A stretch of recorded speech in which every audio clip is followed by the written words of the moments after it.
같이 한 목소리 읽어보겠습니다. 시작. 그런즉 누구든지 그리스도 안에 있으면 새로운 피조물이라. 이전 것은 지나갔으니 보라 새 것이 되었도다. 아멘. 성경은 약속의 책이죠. 약속의 말씀이고 구약, 신약 모두 다 약속의 말씀이고 그 약속을 성취하셨고요. 또 그 성취의 과정 속에 우리는 또한 살아가고 있습니다. 자, 이제 오늘부터 이제 23문항 우리 웨스트민스터를 볼 텐데요. 여러분 가져오셨죠? 한번 같이 읽어보도록 할게요. 문 23번. 제가 질문을 할 테니까 답을 여러분들이 읽으시면 되겠습니다. 그리스도께서 우리의 구속자로 무슨 직분을 행하시는가? 그리스도께서 우리의 구속자로 선지자와 제사장과 왕의 직분을 행하시되 낮아지시고 높아지신 두 지위에서 하신다. 이렇게 되어 있는데요. 이제 이 23문이요 24문부터 28문까지의 개요 같은 한 문장으로 표현된 개요 같은 부분에 해당되고요. 우리의 구원자이신 중보자이신 예수 그리스도를 우리가 살펴보면서 구원론에 대해서도 좀 우리가 몇 주간을 통해서 살펴보았습니다. 그러면서 예수 그리스도는 이제 어떤 분이신가를 배우는 과정으로 이제 들어온 것인데요. 23문을 여러분 보시면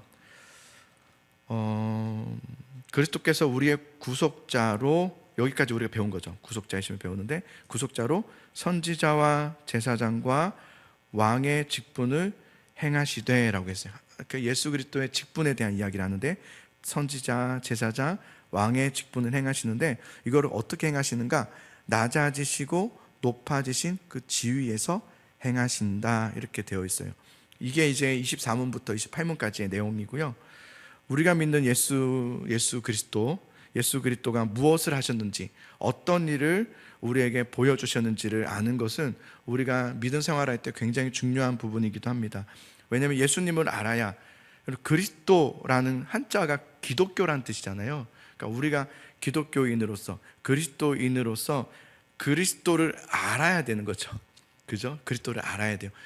오늘 그리스도의 삼중직, 선지자, 제사장, 왕, 이것을 교회를 다니면서 모르는 분이 의외로 많습니다.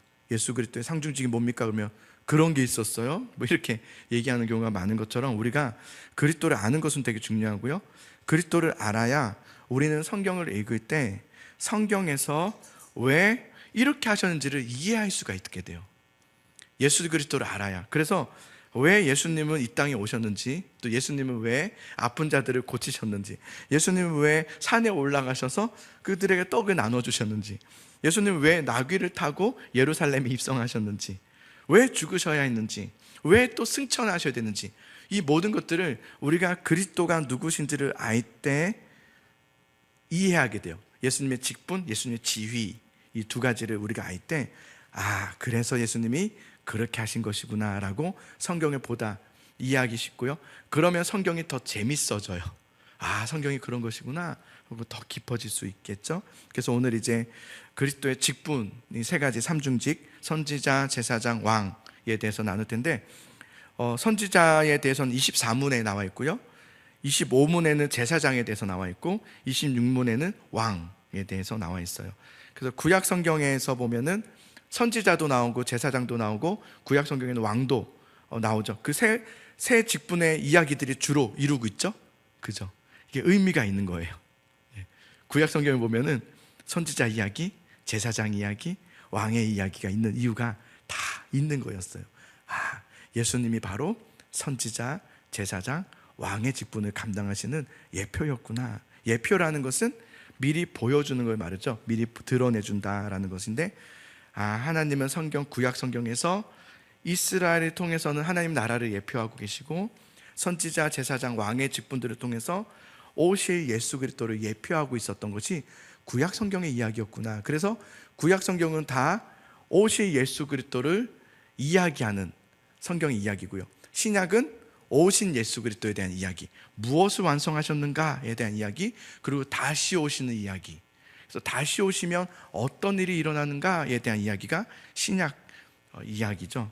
그래서 예수님은 이 땅에 신약에서 오셔서 구약의 선지자, 구약의 제사장, 구약의 왕의 모든 직분을 온전하게 수행하시고 완성하신 분으로 신약 성경의 이야기가 기록되어 있어요.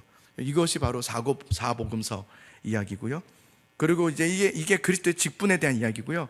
그리스도의 지위, 오늘 두 가지가 있어요. 낮아지심과 높아지심이라고 했는데 한번 써보세요. 낮아지심을 뭐라고 하냐면 신학적 용어로 비하 이렇게 써요. 비하, 그리스도의 비하, 낮아지심. 그 높아지심은 그리스도의 승귀라고 해요. 승귀, 높아지심. 그래서 이 비하에 대한 이야기는 27문에 있고요. 그리고 승귀에 대한 이야기는 28문에 이렇게 있어요. 그래서 다음 주는 아니고 다다음 주에 이 승귀 또 비하에 대한 이야기를 같이 나누도록 하겠습니다. 자, 예수님이 삼위일체 하나님이시지만 예수님은 권위가 있으시고 그래도 되시는 분이시지만 마음대로 하지 않으셨고 철저히 계획과 또 뜻하신 대로 주님은 낮아지심과 비하와 승귀를 가지고 하나님의 직분을, 예수 그리스도의 그 직분을, 삼중직을 다 완전하게 이루셨다는 이야기를 여러분 우리가 알고 있으면 좋겠고요. 이제 첫 번째 우리 선지자에 대한 이야기를 좀 나눠볼게요. 자, 24문을 보면 24문의 질문이 이렇게 되어 있습니다. 질문을 제가 읽어볼게요. 그리스도께서 어떻게 선지자의 직분을 행하시는가에 대한 답을 여러분들이 해보겠습니다. 시작. 그리스도께서 선지자의 직분을 행하시는 것은 우리를 구원하시고 하시는 하나님의 뜻을 그 말씀과 성령으로 말미암아 우리에게 나타내시는 것이다. 이렇게 읽으면 참 어려워요. 말들이 좀 어려워요. 어려운데, 자, 우리 구약 성경에서 떠오르는 선지자 누구 있을 것 같아요? 누구 있나요? 네, 엘리야, 예레미야, 뭐 학개, 예, 스바냐, 예, 네. 또 누가 있죠? 요엘, 예. 또 누가 있을까? 이사야, 그죠? 이사야. 또 누가 있지? 뭐 많죠? 예. 갑자기 생각 안 나니까 그런 거지 뭐 다 알죠. 자, 그러면은 그 구약 성경에 선지자들이 참 많은데요. 그들의 주된 사역이 뭐였을까요? 선지자들의 주된 사역이 뭐죠? 뭘 하죠 주로? 선지자는 뭘 하는 사람들이죠? 예언이라고 했는데요. 맞아요. 선지가 뭐죠? 예견해서 보는 거죠. 이렇게 미리 아는 걸 말해요. 선지 능력 있네? 그러면 이렇게 내가 안다는 거예요. 미리 예측하고 아는 것을 말해요. 그런데 여기에 대해서 선지자라고 할 때 미리 어떤 것에 대해서 아는 자들을 말하는 거기도 하지만 더 정확하게는 우리가 생각하는 것처럼 그러면 점쟁이처럼 이렇게 막 예견해주고 앞에 일어날 일에 대해서 막 알려주는 그런 자들이 아니라 뭘 가르쳐주는 자들이냐면 하나님의 너희를 향한 약속의 말씀을 가르쳐주고 전하는 자들이 선지자라고 해요. 선지자. 하나님의 약속의 말씀을 전하는 자들이에요. 그러니까 우리가 아는 것처럼 그 점쟁이처럼 점치듯이 너 앞으로는 이렇게 될 것이야 이런 말을 전했던 사람들이 아니라 하나님의 말씀을, 약속의 말씀을 전한 자들, 그들의 사역이 대부분 다 말씀을 전하는 사역이 선지자들의 주된 사역이었어요. 하나님의 뜻을 전달하는 자들이죠. 그리고 그러다 보니까 주로 죄를 지적하게 돼요. 너희가 잘못한 것이 있다, 그것을 회개하고 돌아와야 된다. 그러나 또 돌아오면 하나님께서 너희를 향한 약속이 있다, 회복과 구원의 약속이 있다라는 것을 가르쳐주는 자들이 선지자였어요. 그러고 나서 구약의 선지자들이 여러 명 막 나오는데요. 그러다가 가장 마지막 선지자가 신약에 나옵니다. 누굴까요? 세례 요한. 그렇죠. 세례 요한이 모든 선지자의 마지막 선지자예요. 세례 요한이 딱 등장해요. 등장해서 했던 말, 회개하라, 천국이 가까웠느니라, 막 그랬단 말이에요. 구약 성경은 계속해서 하나님 나라에 대한 이야기거든요. 하나님 나라를 완성하시러 오실 것이다, 예수 그리스도, 하나님 나라의 주는 예수 그리스도이시다. 그래서 막 이렇게 선포한단 말이에요. 그리고 세례 요한이 딱 나타나서 때가 찼다, 이제 하나님이 그 약속하신 나라가 임하였다, 그리스도 구세주가 곧 이 땅에 오신다라는 것을 선포했던 자가, 마지막 선지자가 세례 요한이었죠. 그래서 하나님 나라 그림자로는 이스라엘이었잖아요. 근데 그 이스라엘이 이제는 하나님 나라로서 이게 더 확장되면서 그 때가 되었다. 정말 하나님께서 구원하실 그 때가 되었다. 그리고 그것을 완성하시러 오시는 분이 바로 예수 그리스도시다. 그래서 예수 그리스도 오심을 막 전하면서 나는 그분의 신발끈도 어떻게 감당할 수가 없는 그분은 엄청나신 분이다. 우리의 모든 죄를 사하러 오시는 분이시다. 라면서 예수님을 막 전하고 나서 세례 요한이 사라져요. 그죠? 어떻게 사라지냐면 죽죠. 죽어요. 세례 요한은 죽음으로 더 이상 선지자는 나오지 않습니다. 왜냐하면 지금까지 모든 선지자들의 말씀을 예수 그리스도께서 이제 완성하셨기 때문에 더 이상은 선지자가 나오지 않습니다. 더 이상 다른 선지자가 필요가 없게 되었습니다. 그죠? 예수님이 오셨기 때문에 선지자가 선포했던 그 말씀의 완성이 예수 그리스도이시기 때문에 더 이상은 다른 선지자가 필요하지 않아요. 자, 그런데 요즘 여러분 유튜브에 많이 떠도는데요, 내가 선지자다 하는 사람들이 나왔어요. 요즘 내가 선지자다 하면서 하나님께서 나에게 음성 주셨다는 거예요. 그래서 여러분 뭐 이 나라는 어떻게 될 것이고 뭐 저 나라는 어떻게 될 것이고 뭐 갑자기 막 하나님 하면서 소외가 막 내가 선지자라면서 막 그래서 밑에 막 댓글 참 선지자다 그래서 막 이렇게 댓글이 이단입니다. 그 이단입니다. 왜냐하면 여러분 이 시대는 예수 그리스도 외에는 선지자가 없습니다. 선지자가 완성되었거든요. 근데 갑자기 또 다른 선지자가 나온 거예요. 요즘 선지자 많습니다. 조심하셔야 됩니다. 내가 선지자라고 말합니다. 그러면서 내 말을 들으라고 합니다. 내 말을 들으라고. 내 말을 듣고 지금 따라오지 않으면 우리 큰일 난다고 막 겁을 주고요, 막 협박하듯이 되게 두려움을 막 심겨주면서요, 큰일 났다고 지금 하나님께서 나에게 어제도 말씀하셨다고 하면서 성경의 이야기가 아니라 자기의 얘기를 막 합니다. 다 거짓입니다. 참된 선지자는, 완성된 선지자는 예수 그리스도 이후에 예수 그리스도로 끝났고요, 예수 그리스도만이 참된 선지자인 줄 믿으시기 바랍니다. 이거 딱 기억하고 계셔야 돼요. 유튜브 조심하셔야 됩니다. 유튜브 거짓 되게 많습니다. 떠도는 것이만 그 한 번 보면요 알고리즘으로 계속 비슷한 것이 계속 나옵니다. 그래서 다 그런 줄 알아요. 이제 다 그렇구나 이렇게 큰일 납니다. 그러니까 유튜브로는 우리 예수사랑교회만 들어오셔서 보시면 되고요. 네. 내가 미안하고 민망하네. 네. 자, 다른 선지자가 이제 필요 없습니다. 하나님의 말씀이면 충분하죠? 하나님 말씀이면 충분하단 말이에요. 하나님 말씀 밖에 다른 것을 자꾸 가르치고 예언하는 자들은 선지자가 아닙니다. 예. 그렇게 예언하면 선지자가 아닙니다. 내가 음성 들었다고 하고 막 그러면 거기 여러분 혹한 거 맞죠? 솔직히 그죠? 갑자기 전화 와서 내가 음성을 들었는데 말하지 않으려고 했는데 권사님 뭐 혹시 이런 일이 있으세요? 다 그런 일이 있거든요. 맞아, 힘든 일이 있어요. 하나님께서 지금 말씀하고 계십니다.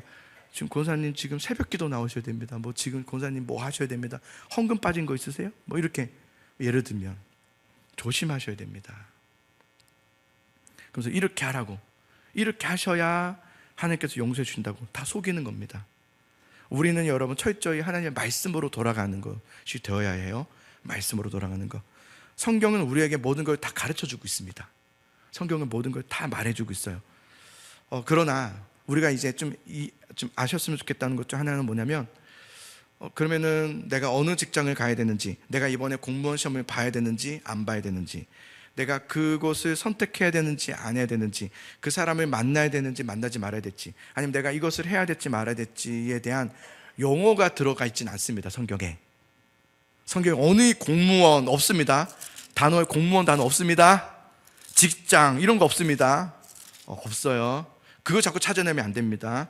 그래서 하나님 뜻이 뭔지 모르겠다고 막 말씀에 공무원 시험 보라는 말씀이 없으니까 하나님께서 말씀 안 하신다고 막. 성경에 여러분 공무원 시험에 대한 말은 없습니다. 서울대 병원을 가야 될지 연세대 병원을 가야 될지에 대한 서울대나 연세대가 없습니다. 성경에 뭐가 있냐면 하나님은 누구신지, 하나님은 어떤 분이신지에 대한 기록입니다. 성경은 여러분 점치는 거 아닙니다. 내가 뭔가를 하려고 하는데 하나님 내가 어떻게 할지를 말씀해 주세요. 이렇게 해서 점을 치듯이 하나님의 뜻을 발견하려고 하면 안 되고, 성경은 무엇을 알려고 해야 되냐면 하나님이 누구신지를 알려고 해야 돼요. 하나님은 어떤 분이신지, 성경을 왜냐하면 하나님을 통해서 하나님의 뜻이 무엇인지를 알게 하고 있거든요. 근데 하나님은 잘 모르는데 뜻만 알려고 하면은 잘못된 접근이 되는 거예요. 먼저 하나님을 알려고 하셔야 돼요. 하나님을 알고 싶습니다. 그러면 하나님의 뜻을 알게 됩니다. 하나님이 어떻게 하길 원하신지를 알게 되죠. 그래서 우리는 성경을 통해서 하나님을 만나야 되고요, 말씀을 여러분 받으셔야 돼요. 말씀을 받으셔야 되고 말씀을 배우셔야 돼요. 그래서 말씀을 통해서 하나님을 아셔야 되고 하나님을 만나셔야 돼요. 그러면 그런 과정 속에서 성령 하나님께서 말씀을 통해서 내 삶을 조명해 주세요. 조명해 주세요. 그래서 그 말씀을 통해서 내 삶에서 깨닫는 은혜를 주세요. 아, 내가 이번에 그 공무원 시험을 치면 안 되겠구나 라는 것을 성령께서 말씀을 통해서 깨닫게 하시는 거예요. 이 중간에 작업이 필요해요. 하나님의 말씀을 아는 것, 말씀을 받는 것, 말씀을 배우는 것, 꾸준하게 말씀을 읽는 이 과정이 없이는 하나님의 뜻을 알 수는 없습니다. 계속해서 맴돌 수밖에 없어요. 왜냐하면 하나님을 모르기 때문에 뜻을 알 수가 없어요. 그래서 하나님을 아셔야 되고요. 여러분, 우리 교회가 계속 말씀 중심으로 가려고 하잖아요. 너무 중요한 거예요. 너무 중요한 거예요. 말씀을 알아야 하나님을 알고, 하나님을 알아야 여러분 뜻을 알 수 있어요.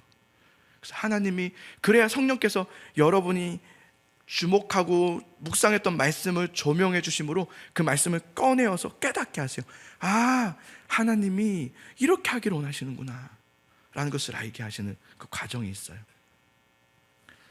그리고 그 과정 속에서 여러분에게 상세하게 막 갑자기 기도하는데 공무원 시험을 쳐야 되느니라 이렇게 깨닫게 하시는 게 아니라, 때로는 성경을 보면 여러분, 우연히, 마침이란 단어들 있잖아요. 그렇게 인도하시는 거예요.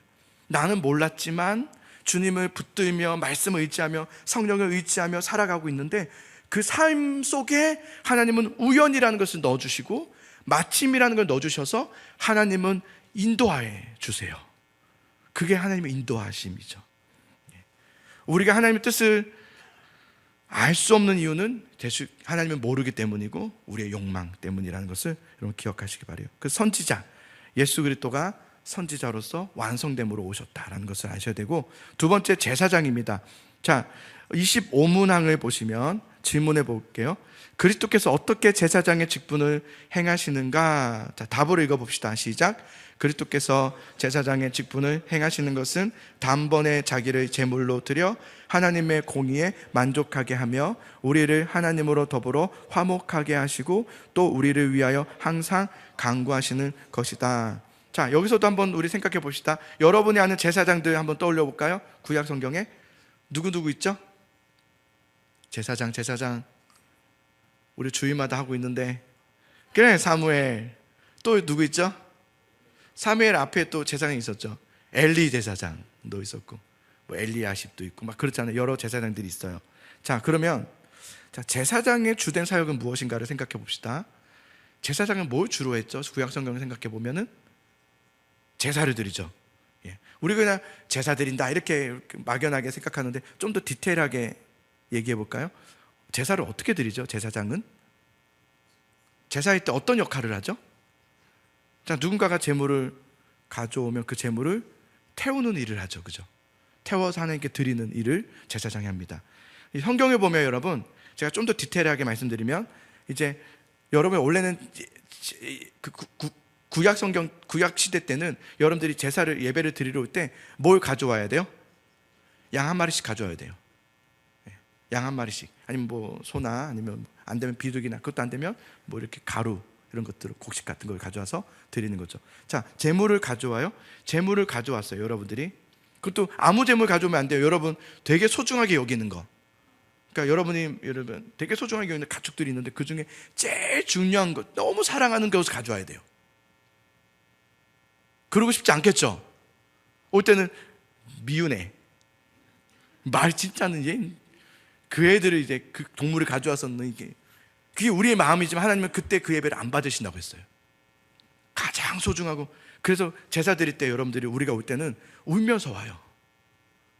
얘도 하면서 너무 미안해, 너무 미안해, 내가 나 때문에, 내가 죄인이라서 그래, 너무 미안해, 너무 미안해. 막 웃으면서 양이 막 쫓아오는데 너무 미안한 거예요.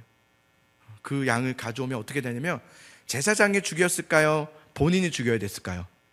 본인이 죽여야 됐습니다. 제사장이 죽인 게 아니라 본인이 죽여야 되는, 거기서 그 죽은 제물을 제사장에게 가져오면 제사장이 그 피를 가지고 제단에 뿌립니다. 뿌리고 그 다음에 각을 떠요. 다. 저 각 뜨는 거 봤거든요. 징그러. 너무 징그러워. 각 뜨고 뼈 부수고 꺾고 해가지고 다 각을 떠요. 그리고 번제단에 올려서 불로 태웁니다. 그리고 제물이 다 타게 타서 죄가 될 때까지 그 곁에서 제사장을 이렇게 기다리고 있어야 돼요. 지키고 있어야 돼요. 이게 제사장의 직무였습니다. 그러니까 오늘날 우리가 드린 예배랑 분위기가 너무 다르죠. 그래서 굉장히 다르죠. 그때 당시에 제사의 예배의 모습은 냄새가, 피비린내가 진동을 했고요. 아마 들어가면 할 정도로 너무 이게 역겨운 냄새들로 가득했을 것이고요. 그리고 동물들을 잡을 때에 그 동물도 잡을 때 소리 들어보신 적 있으시죠? 저도 시골에 살아본 적 있어가지고 돼지 잡는 거, 마을 잔치 때 돼지를 잡거든요. 저 못 갔어요. 저 갔다 충격 먹었거든요, 어릴 때. 그래서 못 봤는데 그 돼지 목 따는 소리가요, 진짜 그 소리가요, 보통 아침 일찍 잡더라고요. 아침 일찍 잡다 보니까 그 소리가 동네 전체를 막 하는데 너무 소리 끼쳐요. 그거 너무 싫어요, 그 소리가. 그 소리들로, 물론 이제 당연히 양은 돼지처럼 목단 소리를 하지 않기 때문에 조용했지만, 그 어쨌든 그 피비린내 난 소리와 또 잡는 그 소리들, 그리고 제사장의, 제가 볼 때는 제사장의 옷이 하얗고 막 이랬지만 사실은 그냥 피범벅이었을 것 같아요. 그렇겠죠? 막 그러니까 제사장 보기가 되게 무서웠을 것 같아요. 막 피가 다 묻어있고, 오세요. 그래서 이렇게 무서워요. 막 칼 딱 잡고 있고 이렇게 되게 무섭죠. 막 피 범벅돼 있고. 그렇게 끔찍한 제사를 드리면서 그들은 하나, 내가 죽어야 되지만 대신해서 이 제물을 드리는 거예요. 그래서 죽이기 전에 먼저 안수를 하잖아요. 그래서 안수를 하고 내 죄가 너에게 간다 이러면서 이제 하고 죽였는데, 그렇게 정말 끔찍한 제사를 드리고 하나님께 이거를 드리면서 주님 용서해 주세요 라고 했던 거죠. 그게 이제 구약시대 때 예배였어요. 주님 용서해 주세요 하면서 이렇게 드리는. 근데 여러분 생각해 봅시다. 자, 하나님께서 그렇게는 일단 하셨어요. 그렇게 하도록. 근데 그 예배를 기뻐하셨을까 안 기뻐하셨을까? 그 피비린내 나고 제사장 옷에는 피 범벅이고 막 여기 다 튀어 있고, 또 제물 드린 사람도 죽이다 보니까 다 튀었을 거 아니에요. 다 피가 튀어져 있고, 그런 모습의 예배를 좋아하셨을까? 나는 안 좋아하셨을 거라 생각해요. 하나님이 원하셨던 것은 그런 게 아니에요. 그렇게 내가 나를 대신해서 제물을 죽여서 피를 뿌리고 각을 떠서 태워서 드리는 이런 예배를 원하셨던 것이 아니라, 하나님께서 이렇게 말씀하셨어요. 내가 원하는 것은 번제와 다른 제사를 그의 목소리를 청종하는 것을 좋아하신 같이 좋아하겠느냐? 순종이 제사보다 낫고 듣는 것이 순양의 기름보다 낫다. 하나님께서 원하시는 제사는 사실은 그런 피범벅의 제사가 아니라 하나님께 돌아오라는 거예요. 그렇게 함을 통해서 계속 그걸 반복하고 있지 말고 이젠 돌아오라는 거예요. 그런데 문제가 뭔지 아세요? 이스라엘 백성들이요, 그것을 계속 반복하면서 그냥 주구장창 끔찍한 제물만 계속 드리고 있는 거예요. 주구장창. 오늘도 죽여서 드리고, 죄지으면 또 가서 죽여서 드리고, 진실로 하나님께 돌아오질 않는 거예요. 동물을 대신해서 죽여서 그런 것으로는 근본적인 문제가 해결되지 않는 거죠. 그것이 하나님의 공의를 만족시킬 수 없다고 생각해요. 하나님의 공의를 만족시킬 수 없어요. 주님이 원하신 건 그게 아니에요. 그래서 그것을 이루시기 위해서 오신 제사장이 바로 예수 그리스도셨어요. 예수 그리스도. 예수님께서 오셔서 뭐 하셨습니까? 우리를 위해서 십자가에서 죽으시면 피 흘리셨어요. 예수님이 우리의 제물이 되어주셨어요. 완전한 제물. 그리고 하나님의 공의를 만족하게 하셨어요. 더 이상 다른 제사와 다른 제사장들이 필요 없게 되셨어요. 예수 그리스도께서 대신 그것을 이루심으로 단번에 우리의 모든 죄를 다 사하셔서 온전한 제물로 온전한 제사를 드리게 하셨죠. 그래서 우리는 그 예수 그리스도를 믿음으로 우리는 칭의를 얻게 됐다고 했어요. 칭의란 뭐죠? 하나님께 의롭다 하심을 잊게 되었다는 거예요. 이제야 우리는 예수 그리스도를 통해서 하나님 앞에 의롭다 하는 증거를 얻게 됐다는 거예요. 예수 그리스도를 통해서 우리의 어떤 공로나 행위가 아니라 예수 그리스도의 은혜와 십자가의 그 죽으심의 제사장을 통해서, 온전한 제사장을 통해서 하나님 앞에 우리는 칭의를 얻게 되었다는 거죠. 이게 이제 제사장이에요. 그리스도는 제사장이시다. 자, 세 번째, 왕이죠. 자, 26항을 제가 읽어볼게요. 그리스도께서 어떻게 왕의 직분을 행하시는가? 자, 답을 해볼까요? 시작.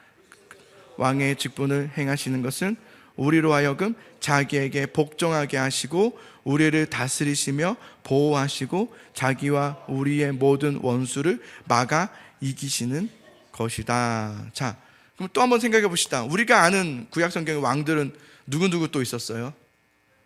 솔로몬, 사울, 다윗.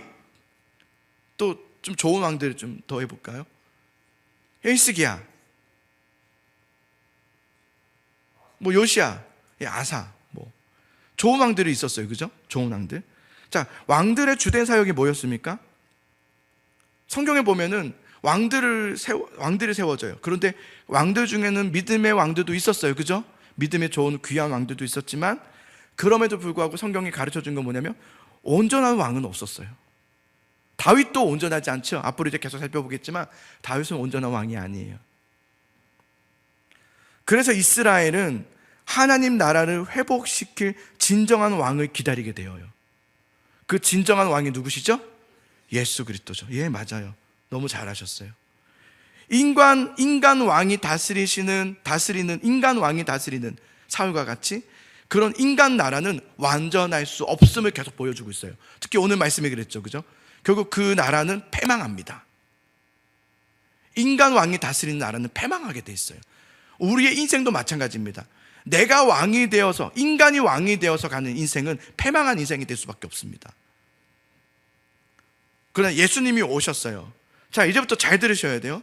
예수님이 오셨다. 예수님이 왕으로 오셨다는 것은 뭐냐면 이 세상 나라의 왕으로 오셨다는 말이 아닙니다. 이스라엘은 그를 오해했어요. 그래서 우리 이스라엘의 왕이 될 줄 알았어요. 우리 이스라엘의 왕이 되어서 로마를 물러내고 온 제국을 제패할 수 있는 그런 메시아로 생각했던 거예요. 정치적 메시아, 군사적 메시아. 그러나 예수님은 이스라엘이라는 어떤 세상 나라의 왕으로서 오신 것이 아니라 어느 나라의 왕으로 오신 거예요? 하나님 나라의 왕으로 오신 거예요. 그러면 우리는 이 세상을 살아가고 있지만 이 세상 나라의 백성이 아니라 우리는 어느 나라의 백성이 되었다는 거예요? 하나님 나라의 백성이 되었다는 거예요. 이걸 우리는 오해하거나 망각하면 안 됩니다. 우리가 살아가야 될 나라, 우리가 속해진 그 나라는 하나님 나라예요. 이제는 내 나라는 하나님 나라가 된 거예요. 나는 하나님 나라의 백성이 된 거고요. 이제 나의 왕은 하나님이신 거예요. 할렐루야. 하나님이 우리의 왕이 되신 거예요. 자, 그렇게 믿는 우리들이 이제 죽으면 어디로 갑니까? 자, 믿는 사람이 죽으면 어디로 가죠? 하나님 나라, 천국. 오늘 좀 더 제가 정확하게 말씀드릴게요. 하나님 나라에 죽으면 천국은 하나님 나라를 말하잖아요. 천국으로 들어가는 게 아니라 성경적으로 말하면 중간계로 들어갑니다. 그걸 뭐라고 하냐면 낙원이라고 말하죠. 그래서 보통은 더 신학적으로 공부한 사람들은 천국이라고 말하지 않고 천당이라고 말합니다. 천당. 최종적 그러면 천국, 최종적 하나님 나라는 어디를 말하는 거냐면 새하늘과 새 땅을 말하는 거예요. 그러니까 요한계시록에 나와 있죠. 새하늘과 새 땅. 그것이 우리가 늘 얘기하는 그냥 천국 너무 막연하게 말하고 있는 것들이 많거든요. 천국 간다, 뭐 믿으면 천국 간다. 뭐 우리 오늘 이제 믿는 사람 누군가 죽었어 그러면 천국 갔습니다. 하지만 사실은 천국에 간 것이 아니라 중간 상태인 천당으로 간 거예요. 낙원으로 간 거죠. 사람이 죽으면, 여러분 지금 우리가 죽으면, 예수님이 재림이 하셨어요 안 하셨어요? 아직 재림을 안 하셨거든요.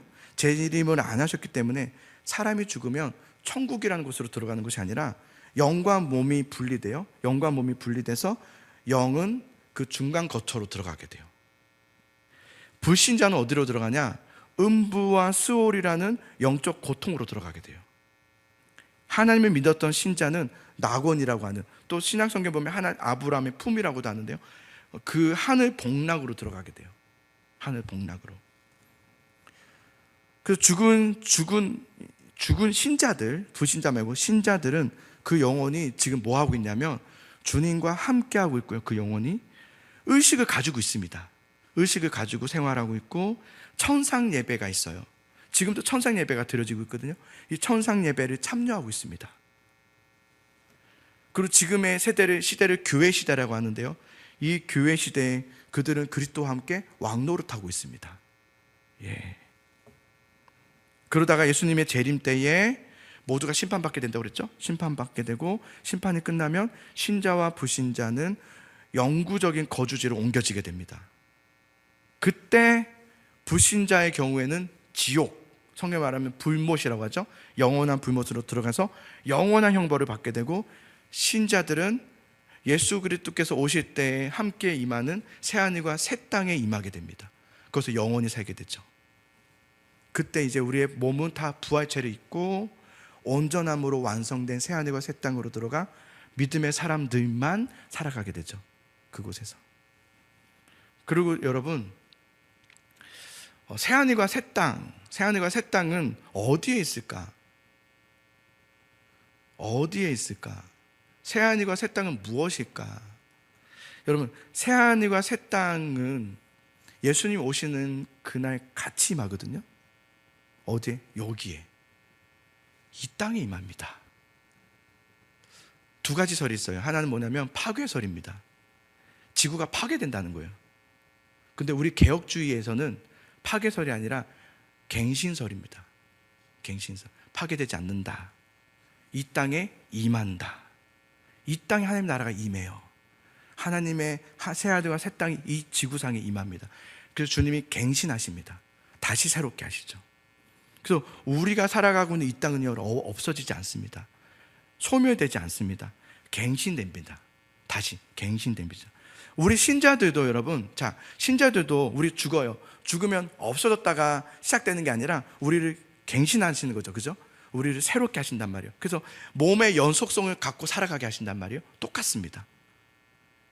이 땅도 연속성을 가지고 계속 갱신해서 그 다음 새하늘과 새 땅이 임함으로 새롭게 다시, 그때는 완전함으로 살아가게 되는 그날을 새하늘과 새 땅이라고 하는 거예요. 아마 여러분 들어본 적 없으시죠? 이런 소리 잘 안 하니까요. 하나님은 이 창조하신 이 지구를요, 우리 모두를 포기하지 않으셨어요. 포기하지 않으시고 갱신하셔서 다시 새롭게 하시게 하세요. 그게 하나님이세요. 그래서 멸절하고 재창조가 아니라 우리를 다시 새롭게, 우리를 갱신, 우리를 새로운 사람으로, 새 사람의 옷을 입게 하셔서 새 사람이 되게 하시는 것으로 우리를 인도하신다는 거예요. 그래서 저는 여러분, 오늘날 우리가 정말 회복하고 꿈꾸며 바로 세워야 될 것이 뭐냐면 이 하나님 나라에 대한 바른 이해라고 생각해요. 하나님 나라에 대해서 너무 막연하게 생각하고 뭐 이런저런 유튜브에서 떠도는 것으로 하는데요, 그게 아니라 우리 개혁주의 쪽에서 배우셔야 된다는 생각이 들어요. 바른 이해, 바른 소망을 가져야 되겠지 않을까. 그리고 이 하나님의 나라에 대한 바른 이해를 갖게 되면 교회의 회복이 얼마나 중요한지를 알게 돼요. 지금까지 대부분의 사람들의 교회의 이해는 뭐냐면 우리 교회 잘 되는 거예요. 우리 교회 잘 돼. 그래서 우리 교회 잘 안 되면 어디가 딴 데로 옮깁니다. 그죠? 교회에 대한 잘못된 이해예요. 물론 교회는 다 옳은 교회라 할 수는 없습니다. 인간적인 세상 나라의 교회가 있습니다. 그 교회는 피하셔야 됩니다. 하나님 나라의 그림자인 이 교회 회복이 굉장히 중요합니다. 그래서 교회의 회복에서 중요점이 뭐냐면 숫자가 아닙니다. 숫자의 회복이 아니라 말씀에 따른 내가 새 사람이 되는 회복입니다. 그게 가야 될 교회의 회복이에요. 여러분들이 말씀을 통해서 변화되어져 가는 것, 이 변화가 있어야 돼요. 왜냐하면 하나님은 우리를 고치시기 때문에 그래요. 고쳐서 새롭게 하셔서 하나님의 나라 가운데 인도하시기 때문에 그래요. 나는 안 변해? 아닙니다. 구원받은 사람은 변하지 않을 수가 없습니다. 여러분 주위를 보십시오. 구원받은 사람이 변하지 않은 거 보셨습니까? 전 본 적이 없습니다. 나는 예수님 믿는다 하지만 변화되지 않는다면 구원받지 못한 겁니다. 구원은 반드시 갱신입니다. 그를 새롭게 하셔서, 이건 오늘 읽었던 고린도후서에도 정확하게 나와 있습니다. 새로운 피조물이 된 겁니다. 우리를 새롭게 하는 거죠. 변화됩니다. 예배가 달라지고 생각이 달라지고 가치관이 달라지고 하나님의 중심의 사람으로 바뀌어지기 시작합니다. 그게 구원받은 사람의 특징이죠. 제가 2주간 동안 계속 구원에 대한 이야기를 했던 것처럼 하나님은 우리를 고치시기를 원하고 고쳐서 새롭게 하시는 하나님이시기 때문에 그렇습니다. 그래서 저는 우리 교회를 이렇게 보면서 감사한 것은 뭐냐면 변화되어져 가는 과정인 것 같아서 감사하다는 생각이 들어요. 참 감사하다. 만약에 우리 교회가 그렇게 점점점 변화되어져 가는 것이 아니라 도태되거나 하락한다면 저는 또 감당하기 어려웠을 것 같아요. 근데 그렇지 않은 것 같아서 감사하다. 한 분 한 분이 변화되어져 가고 바뀌어져 가는 것들을 보면서 참 감사하다는 생각이 들어요. 여러분 오늘 우리가 이거 배웠던 그리스도의 삼중직, 선지자, 예수 그리스도는 선지자이시다, 또 제사장이시다, 왕이시다. 자, 예수 그리스도가 선지자이시다. 예수님은 지금도 우리에게 말씀하고 계십니다. 아멘. 예. 제사장, 그리스도는 우리의 완전한 중보자이십니다. 아멘. 그래서 우리를 단번에 용서하심을 통해서 우리를 새롭게 하시는 제사장이시라는 것. 세 번째는 왕, 그리스도는 모든 것을 완성하셨고 그 완성하심으로 우리를 다스리시고 계십니다. 아멘. 예. 그럼 우리는 뭐 해야 됩니까? 우리는 그분께 복종해야 되는 거예요. 우리는 복종해야 됩니다. 어느 정도까지? 주님이 가라 하면 가고요, 서라 하면 선다. 다시 그리스도께서 가라고 하면 가고 서라 하면 선다. 여러분 그렇게 하고 계십니까? 그렇게 하고 계셔야 되는 거예요.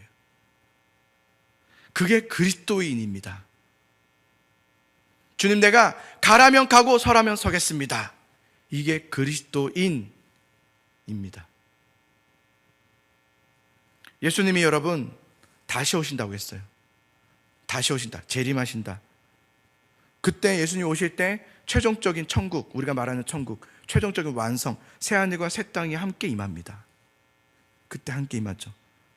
우리는, 믿음의 사람들은 그 주님 오심을 기다리며 사는 사람들입니다. 무엇으로? 깨어있는 믿음으로. 깨어있는 믿음으로 주님 오심을 기다리는 겁니다. 깨어있는 믿음이라는 게 뭐냐면 이런 거예요. 아직 오시지 않으셨어요. 아직 임재하지 않으셨어요. 아직 되어지기 전이고 오시기 전이지만, 자, 되어지기 전이고 오시기 전이라는 게 뭡니까? 지금을 말하는 것이고 우리의 일상을 말하는 것이죠. 그죠? 그것은 곧 되어지기 전, 오시기 전이란 말은 다시 우리의 지금을 말하는 것이고 이 순간을 말하는 것이고 오늘을 말하는 것이고 우리의 일상을 말하는 것이죠. 그래서 깨어있는 믿음이라는 것이 뭐냐면 그 일상 속에서 살아가는 믿음의 삶을 말하는 겁니다. 복종하는 삶, 말씀의 은혜 안에 거하면서 살아가는 그 삶, 그게 깨어있는 삶이에요.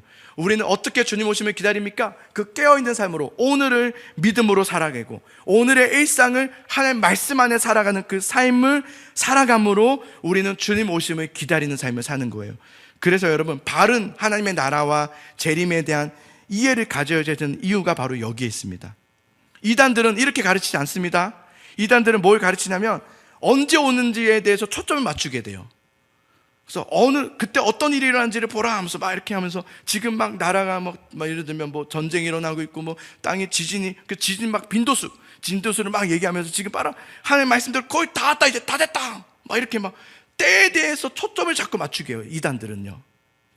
성경에서는 그렇게 예수님도 그렇게 말씀하지 않으셨습니다. 그때와 시기는 아버지께서만 하시니라 그랬어요. 거기에 초점 맞추지 말라는 거예요. 우리가 초점 맞춰야 되는 건 뭐냐면 약속이에요. 주님은 반드시 오신다. 주님은 하나는 새하늘과 새 땅을 가지고 임하시는데 내가 너희를 위해서 거처 예비할 땅을 준비하러 가노니 다 되어지면 너희를 영접하기 위해서 내가 다시 온다 그랬어요. 핵심은 뭐냐면 언제입니까가 아니에요. 물어본 사람이 있었거든요. 그러니까 예수님이 언제가 중요하지 않다고 그랬어요. 그 일상 오늘을 너는 믿음으로 살아내라는 거예요. 깨어있으라 그랬단 말이에요. 깨어있으라. 그런데 이단들은 막 초점을 그때에 맞추다 보니까 뭐래요? 오늘의 일상을 놔버리게 합니다. 불필요하게 막 교회만 오라고 그러고 막 헌금 다 드리라고 그러고. 그게 이단들이죠. 그것이 아니라 우리는 어느 때에 오는지 모르지만, 그게 얼마나 먼지는 모르지만 주님 재림하여 임하시는 그 날을 오늘과 연결시켜서 우린 사는 겁니다. 주님 오시옵소서 하면서 오늘을 믿음으로 살아내는 것이 깨어있는 믿음의 삶인 줄 믿으시기 바랍니다. 예. 그렇게 여러분, 선지자, 제사장, 왕이신 예수님과 날마다 말씀으로 주님과 동행하는 매일의 깨어있는 삶을 사시는 사랑하는 예수사랑교회 성도님 되시기 바랍니다. 우리 그렇게 깨어 있읍시다. 깨어서 믿음으로 살아가는 모두가 됩시다. 기도하겠습니다.